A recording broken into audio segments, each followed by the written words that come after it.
नमस्कार, मैं कुसुम आप देख रहे राजस्थान धड़का न्यूज। सीडीपीओ मंजू शर्मा पर आंगनवाड़ी कार्यकर्ता ने वेतन रोकने के लगाया आरोप। पिछले 2-3 महीनों से नहीं मिल रहा वेतन व अन्य भुगतान।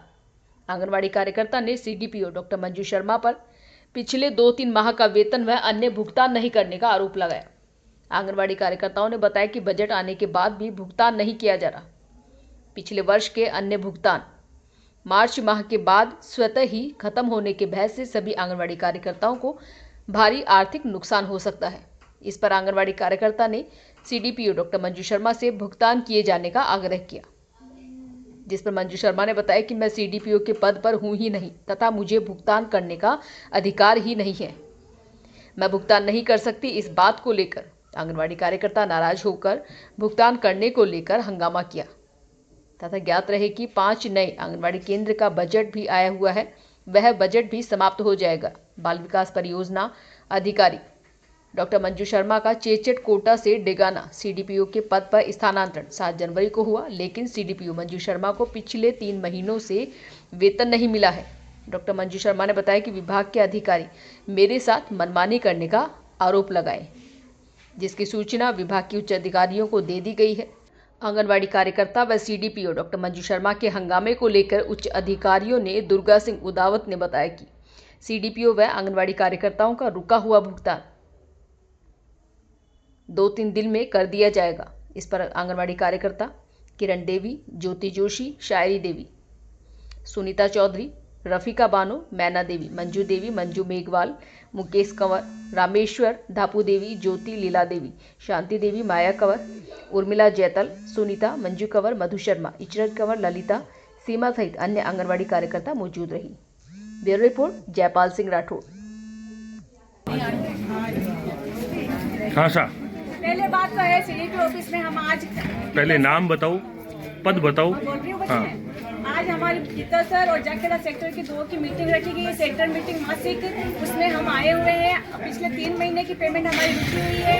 हमारे जो है ना सुपरवाइजर है जो उन्होंने हमने उनको पहले बताया, अवगत कराया कि भाई हमारी 3-3 महीने की पेमेंट क्यों रोक दी है। तो उन्होंने बोला कि माननीय सीडीपी साहब के ना जो आईडी है वो इम्प्रूव नहीं हुई है। तो 15 दिन पहले तो आईडी इम्प्रूव हुई, अब वो बोल रहे कि हमारी आईडी इम्प्रूव नहीं हो रही है। और वो बोल रहे कि मेरा पर्सनल जो है ना पेमेंट आया नहीं है, तो मैं आपके पर्सनल पेमेंट आए बिना मैं आपका पेमेंट नहीं करूंगी।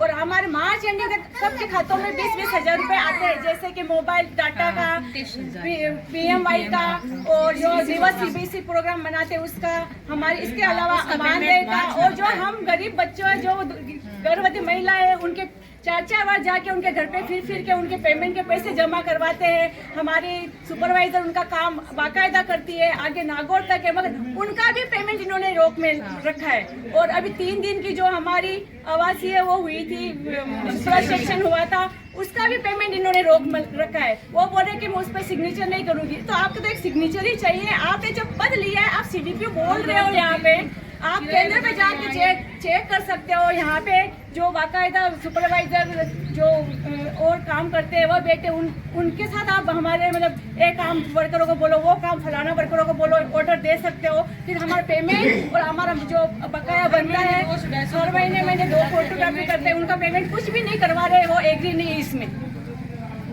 और कोई समस्या है कि चार्ज ही नहीं है, तो फिर क्यों बैठे? मोटी समस्या है। 15 दिन पहले इन्होंने किया था भुगतान। 15 दिन आए होते हैं, अधिकारी ने जो पेमेंट किया है वो कह रही आया ना 1 महीना। हाँ 15 दिन का पेमेंट आया ना, इन्होंने ही दिलवाया। और अब ये बोल रही है कि मेरे पास चार्ज नहीं है, मैं नहीं करूंगी। मेरा प्रश्न आए बिना नहीं करूंगी। मानदेय के अलावा जो भी पेमेंट है आपका वो मार्च में क्लोज हो जाएगा। इस वजह से नहीं होगा। हाँ तो क्लोज हो जाएगा, मतलब बंद हो जाएगी पूरी कंपनी। सर आया हुआ है, बजट तो फुल एंड फाइनल आया हुआ है, बजट आया हुआ है, अभी साइन नहीं कर रही है, पास नहीं कर रही है, बस एक दिक्कत है। तो आप एसडीएम साहब के पास जाके आई? जाके आए, उन्होंने बोला कि आपका डिपार्टमेंट है, सीडीपीओ ही करेगी, सीडीपीओ ही दावेदार है। तो फिर सीडीपीओ तो है ही है ना सर। तो ये आपने एसडीएम साहब को नहीं कहा कि सीडीपीओ, वो बोल रही है हमारे पास चार्ज ही नहीं है मेरा। तो वो बोले कि आपका विभाग सीडीपीओ नहीं रहे ना तो मैं उस पर काम करूँ, सीडीपीओ बोल रहा है वहाँ पे तो मैं क्या काम करूँ? उनके हाथ में है, उनको एक सिग्नेचर करनी है। ठीक है, बताइए। नमस्कार, मैं मेरे द्वारा CDPO डेगाना का जो चार्ज मुझे सरकार की सक्षम आदेश से मेरे द्वारा 7 तारीख को मध्याह्न पूर्व में लिया गया। उसके तुरंत बाद मेरी IFMS ID 3.0 यहाँ पर ट्रांसफ़र करवाने के लिए रिक्वेस्ट की गई और ये जो ID ट्रांसफ़र का प्रोसेस है इट टेक्स ओनली 3 मिनट्स। मैं कई बार कोषाधिकारी सर के पास भी जा चुकी हूँ।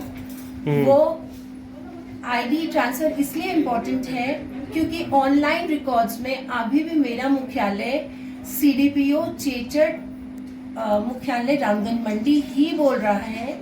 आप जाएं ट्रेजरी ऑफिसर के पास और वहां से चेक करवा लें कि मेरा पदाधिकार कहाँ है, क्या वो डेगाना ट्रांसफर हो गया है या नहीं हुआ। नहीं, आपने पदभार तो ग्रहण कर लिया ना? पदभार ग्रहण कर लिया, लेकिन डिजिटल मीडिया में, डिजिटल ऑनलाइन में क्या मेरा पदाधिकार यहाँ पे एक्चुअली आ गया है? मैं तो आ गई। अच्छा, SDM सर से आपकी बात हुई? उन्होंने ये कहा कि ये हमारा विभागीय मैटर है, मैम आपको जो ठीक लगे वो कर लो। मेरा पदाधिकार और ये बाहर आपके कार्यकर्ता आई हुई हैं? हाँ जी। इनका कोई मानदेय अटका हुआ है? नहीं, मेरी तरफ से सभी भुगतान कर दिए जाएंगे, प्रोसेस भी कर दिए थे हमने। मैं 2 महीने से चिट्ठी लिख रही हूँ चेचट के संबंधित अधिकारी को। नहीं, ये आप पर आरोप लगा रही हैं कि आप इनका मानदेय नहीं कर रही हैं। सर, मेरी तनख्वाह पदाधिकार नहीं आया है, इसलिए नहीं कर पा रही हैं? नहीं, आपका पदाधिकार नहीं आया है, इस वजह से आप नहीं कर पा रही हैं। नहीं कर फिर सकते। आप किस पद से यहाँ पे बैठे? मेरा मूल 15 दिन पहले आपने भुगतान किया है?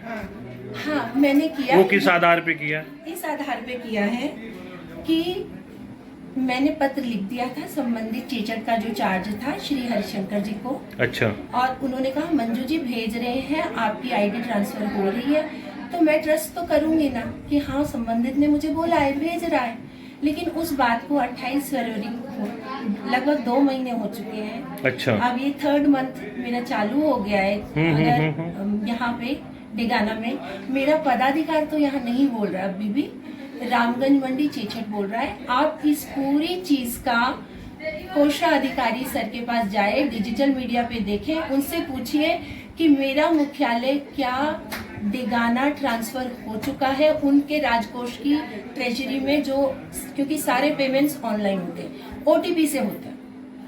अच्छा, संबंधित अधिकारी से आपने बात की? मैं सबको भेज चुकी हूँ। आपको जो स्क्रीनशॉट दिखाया कमिंग सून पर्सनल इंफॉर्मेशन, ये सब उच्च अधिकारियों को भेज चुकी हूँ। मैं दिया मैडम की OSD को भी भेज चुकी हूँ। ठीक है मैडम। मैं सबको